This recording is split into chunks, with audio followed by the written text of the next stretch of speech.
Hey guys, welcome back to TTMR. We're back with me, Austin, and Sean, and today we will be reviewing the brand new Guardians of the Galaxy Volume 3, directed by the amazing James Gunn, who obviously brought you the first two Guardians films and the newly rebooted Suicide Squad.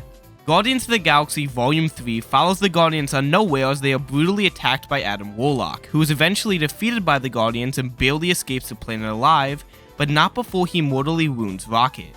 All medical attempts to heal Rocket are completely useless, as he unfortunately has a kill switch in his body installed by the High Evolutionary that would activate if tampered with. In order to save their friend, the Guardians are forced to track down OrgoCorp, the manufacturers of the device and the holders of the code to override the kill switch.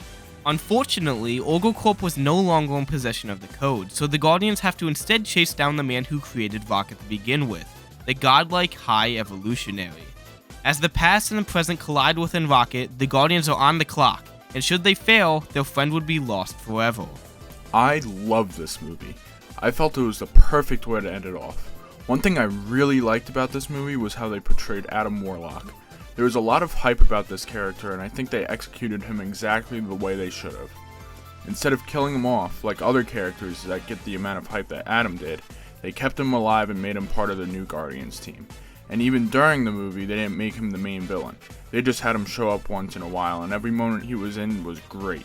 Another thing was Counter-Earth, which was a really cool thing to see in the movie. I gotta admit that this is the first Marvel movie I've seen in a while that really left me with hope for the MCU to come. James Gunn has absolutely outdone himself in this film. The main topic I've been dying to discuss is the fight choreography and the cinematography. There were so many scenes that left me in absolute disbelief. Scenes like the supposed death of Rocket were absolutely heartbreaking, and they were shot and written beautifully. The way we get to see Rocket in a suspended state of peace in an infinite white void where he is met by his first ever friends is an excellent example of this. This scene, along with so many more, absolutely broke me. I haven't been so upset during a movie in a long time. The fight scenes were also fantastic. I think the hallway fight scene with the Guardians was shot in such an awesome way, with the camera panning around them as they fought in slow motion. James Gunn absolutely killed it with the fight scenes. One more thing I want to touch on is the scenes of Rocket when he was younger. We see these scenes flash up throughout the movie as Rocket is unconscious, showing not only the horrid origin of Rocket, but also showing us the phenomenal cinematography of the film. These scenes use lighting, music, and atmosphere to tell a story just as much, if not more, than the characters themselves telling us. This film really utilizes a show-don't-tell mindset, which I absolutely would love to see more of. Personally, I am completely speechless. To think that I would come out of the theater for a Marvel movie and feel so sad that it's over seriously surprises me. I'll be completely honest when I say some MCU movies have definitely lacked that spark that I feel was very present in the earlier days of the cinematic universe. But for this movie, it feels like that spark is there once again. What I believe to be one of the greatest parts of this film, and that's saying a lot because there are a lot of things to like about this movie, is the High Evolutionary as the main antagonist.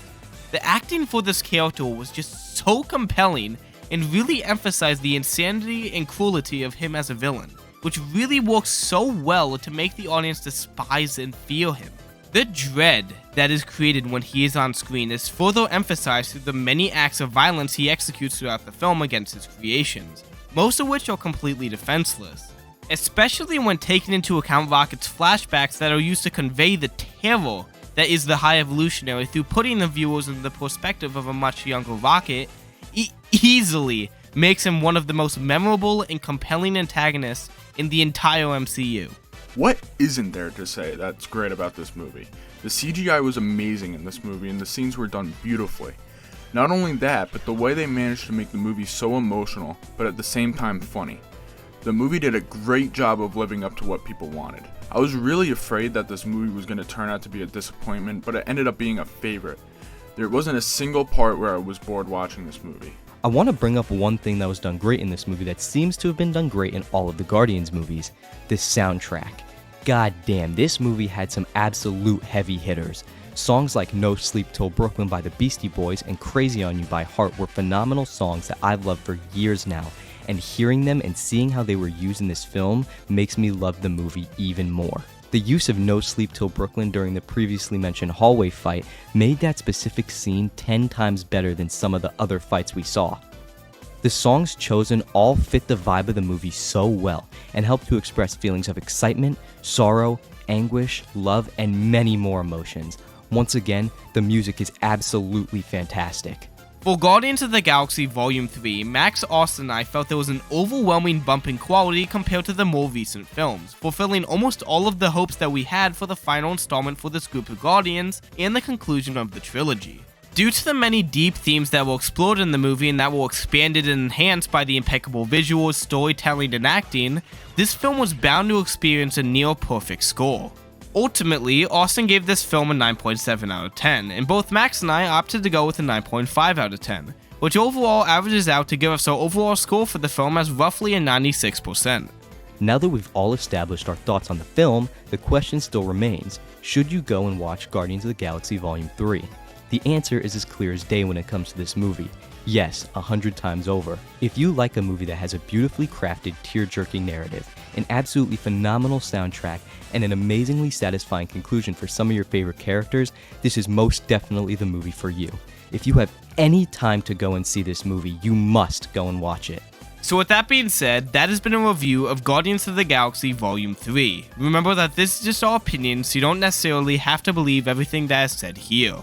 Come back soon for more reviews or browse existing ones on the channel. Make sure to check out our Twitter for sneak peeks and updates on future projects. We hope you all have an amazing rest of your day, and if you enjoyed, you could like or subscribe to help us out. Thank you guys so much for watching, and have a great day.